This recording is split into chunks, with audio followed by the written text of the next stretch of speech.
आता तुम्ही कार्यालयाचं उद्घाटनही केलेलं आहे, जोरदार टीका तुम्ही ठाकरेंवर केलेली आहे, मराठी माणसाची फसवणूक ठाकरेंनी केली, त्यांच्या पक्षाने केली असं तुमचा आरोप आहे. नेमका काय संदर्भ होता? वस्तुस्थिती जी आहे ती मी आज वरळीतील लोकांसमोर मांडलेली आहे. आणि आपण जर बघितलं तर ह्या वरळीकरांनी वरळीतील बांधवांनी सातत्याने ह्यांना सपोर्ट केला, ह्यांच्या पाठी उभे राहिले, परंतु वरळीकरांच्या हाती फक्त निराशाच लागली. आपण जर बघितलं असेल तर इकडे एवढ्या मोठ्या मोठ्या झोपडपट्ट्या आहेत, इकडे एवढ्या मोठ्या चाळी आहेत, अत्यंत वाईट परिस्थितीत या सगळ्यांना जगायला लागत आहे. गटाराची व्यवस्था नाही, लादींची व्यवस्था नाही, चाळींची परिस्थिती अत्यंत दुःखनीय आहे. आपण बघितलं शौचालयांची परिस्थिती वाईट आहे. तर मराठी माणूस जेव्हा एकमतानी एवढा खंबीरपणे एका पक्षाच्या पाठी अमृत नोनी आर्थो प्लस, ये एक प्रूवन फॉर्मूला है. इसमें मौजूद नोनी फल के गुण और आयुर्वेदिक जड़ी बूटियां शरीर को जरूरी पोषक तत्व देने के साथ साथ हड्डियों और जोड़ों के घिसने, उनमें होने वाले सूजन और दर्द को रोकने में मदद करता है. दर्द मुक्त जीवन के लिए अमृत नोनी आर्थो प्लस. तेव्हा अशी परिस्थिती जर असेल तर ती मराठी माणसाबरोबर केलेली गद्दारी आहे असं मला वाटतं. आणि ह्या विभागात आपण बघितलं तर एक नव्हे तर तीन आमदार आहेत. एका विधानसभेत 3 आमदार आहेत, 1 खासदार आहे, सगळेच्या सगळे नगरसेवक एका पक्षाचे आहेत.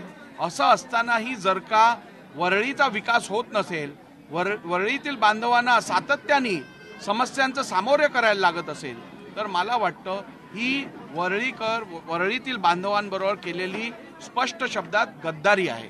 आज आपण बघितलं तर स्वातंत्र्यवीर सावरकरांच्या नावावरती त्यांच्या नाव वापरून सातत्याने मतं मागायचा प्रयत्न केला गेला.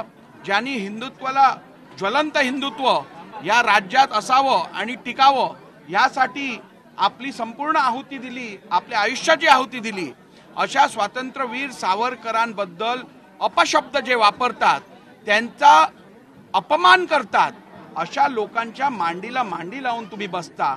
पुढच्या अधिकाराने तुम्ही मराठी माणसाच्या समोर येऊन मतं मागणार आहात हा प्रश्न आहे. आज मराठी माणूस केवळ भावनिक होऊन शांत बसणार नाहीये. मराठी माणूस हा सूज्ञ आहे.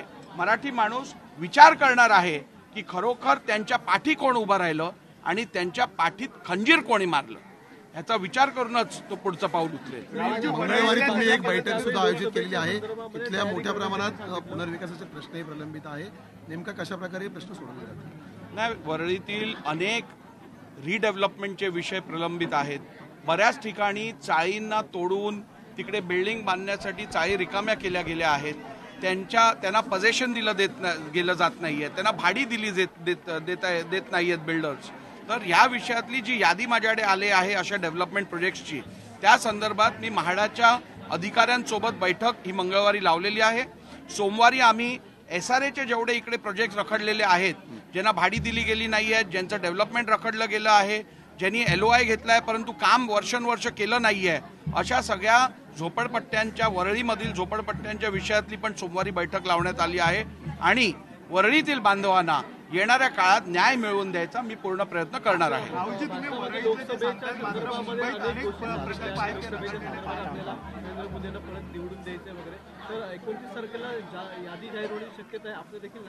नाही बघा, मी आपल्याला ह्यापूर्वीच सांगितलंय, मी एक मुंबईकर आहे प्रथम, त्यानंतर भारतीय जनता पक्षाचा प्रामाणिक कार्यकर्ता आहे आणि त्यामुळे पक्ष ज्याला कोणी संधी देईल तो आमच्यासाठी अंतिम निर्णय असेल. मी पक्षाने जर मला विधानसभेत काम करायला सांगितलं तर मी विधानसभेत काम करीन, लोकसभेत करायला सांगितलं तर लोकसभेत करीन, पक्ष संघटनेत सांगितलं तर पक्ष संघटनेत करीन. पण आपल्याला एवढं आश्वासित करतो की येणाऱ्या काळात दक्षिण मुंबईमधनं केवळ आणि केवळ NDAचाच उमेदवार खासदार म्हणून जाईल आणि नरेंद्रजी मोदी यांचे हात मजबूत करेल. सर, यावर्षी तुमचा कोणता मुद्दा घेऊन तुम्ही निवडणूक लढवणार आहात? अनेक प्रकल्प आहेत ते रखडलेले आहेत वरळीप्रमाणे, त्या सगळ्या संदर्भात देखील काही बैठक बोलवणार आहात? निश्चितपणे वरळीसारखे आता मी ज्या विधानसभेचं प्रतिनिधित्व करतो कुलाबा, तिकडे खूप मोठा CRZचा इश्यू आहे. CRZच्या आणि नेव्ही NOCमुळे तिकडच्या झोपडपट्ट्यांचा विकास होऊ शकत नाहीये. तर त्या संदर्भातली बैठक मी दिल्लीत आयोजित केलेली आहे आणि मी दिल्लीला या आठवड्यात जाऊन तो विषयही मार्गी लावणार आहे की लँडवर्ड साईडला फक्त डेव्हलपमेंट अलाउड आहे, सीवर्ड साईडला अलाउड नाही आहे. त्याच्यामुळे आपल्या झोपडपट्ट्यांचा विकास होत नाही आहे. तर तो पण मुद्दा मी आदरणीय भूपेंद्र यादवजी जे पर्यावरण मंत्री आहेत त्यांच्याबरोबर घेऊन तो पण निवडणुकीपूर्वी सोडवून घ्यायचा माझा प्रयत्न आहे.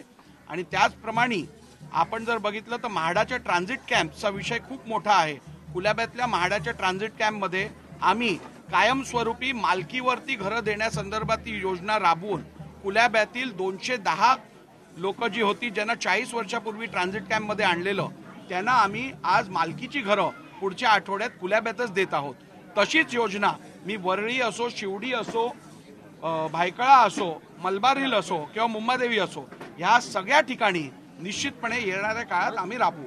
सर, विजय वडेट्टीवार यांनी असा आरोप केला आहे की उद्यापासून जे अधिवेशन होणार आहे ते लक्षवेधीशिवाय अधिवेशन होईल आणि अधिवेशन रेटून देण्याचा प्रयत्न होईल.